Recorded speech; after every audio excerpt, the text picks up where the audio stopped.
প্ৰস্তুতি পৰাশৰে ক'লে অন্যতম সাহস। হঠাতে আৱেগিক হৈ পৰিল অসমৰ জনপ্ৰিয় অভিনেত্ৰী প্ৰস্তুতি পৰাশৰ। হঠাতে কিয় আৱেগিক হৈ পৰিল অসমৰ জনপ্ৰিয় অভিনেত্ৰী প্ৰস্তুতি পৰাশৰ? সকলো সবিশেষ জানিবলৈ অনুগ্ৰহ কৰি ভিডিঅ'টো অলপো স্কিপ নকৰাকৈ শেষলৈকে চাব বুলি আশা ৰাখিলোঁ। নমস্কাৰ বন্ধু বান্ধৱীসকল, আপোনালোক সকলোকে আন্তৰিক স্বাগতম জনাইছোঁ আমাৰ চেনেলৰ অন্য এটা নতুন ভিডিঅ'লৈ। তেন্তে আহক আজিৰ ভিডিঅ'টো আৰম্ভ কৰোঁ।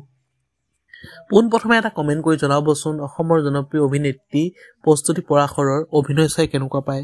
যদিহে অভিনয় চাই ভাল পায় বা তেওঁৰ এজন অনুৰাগী হয় তেন্তে প্লিজ ভিডিঅ'টোত এটা লাইক কৰি দিবলৈ নাপাহৰিব। আৰু ভিডিঅ'ৰ পৰৱৰ্তী অংশলৈ যোৱাৰ আগতে আপোনালোকক এটা বিনম্ৰ অনুৰোধ কৰোঁ যে যিসকল বন্ধু বান্ধৱীয়ে এতিয়ালৈকে আমাৰ চেনেলটো ছাবস্ক্ৰাইব কৰা নাই তেন্তে অনুগ্ৰহ কৰি আমাৰ চেনেলটো ছাবস্ক্ৰাইব কৰি কাষতে থকা বেল আইকনটো প্ৰেছ কৰি অল কৰি দিবলৈ নাপাহৰিব।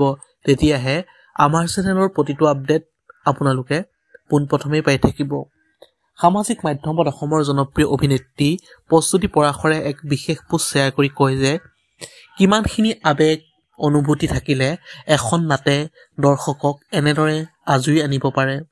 এইসকল দৰ্শক আমাৰ নাট্যযাত্ৰাৰ অন্যতম সাহস। আপোনালোক সদায় ভালে থাকক। লগতে মইনা কুশলে আছনে?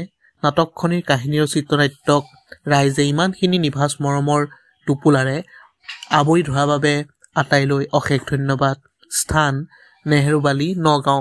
বন্ধু বান্ধৱীসকল, আজিলৈ ভিডিঅ'টো আছিল ইমানেই। অন্য এটা নতুন ভিডিঅ' লগ পোৱাৰ প্ৰতিশ্ৰুতিয়ে আজিলৈ বিদায় মাগিছোঁ। ধন্যবাদ। জয় আই অসম।